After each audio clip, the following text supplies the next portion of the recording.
It's making nearly everything around us smarter. Automobiles that spot potential threats faster than the best race car drivers. And toys that use facial recognition to learn how to better interact with their human owners. AI is essentially algorithms that mimic the way neurons work in the human brain.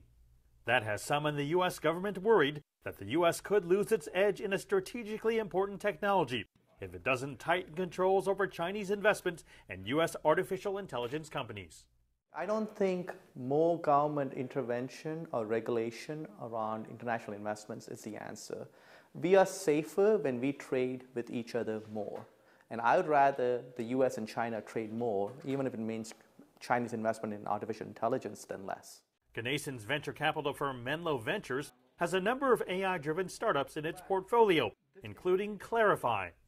He shows me how anyone can use Clarify's online AI demo to categorize what's in a picture in far greater detail than the human eye. I do think that AI will define the next wars. So in that sense, it's legitimate for nation states to think about AI. But in general, I believe knowledge is global and you can't do anything. So I believe it's much better when you have a freer flow of ideas. So to me, it's striking the right balance between national interest, but yet making sure that we can build the innovation economy all over the world, including in China.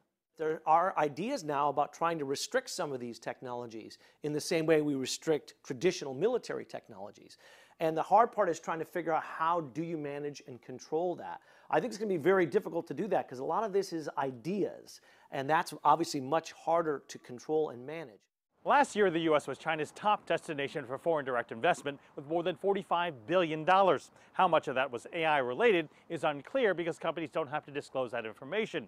In the near future, nearly all tech companies will incorporate some form of AI, so writing legislation that will cover what's economically and militarily sensitive is going to get a lot harder. Mark New, CGTN, Mountain View, California.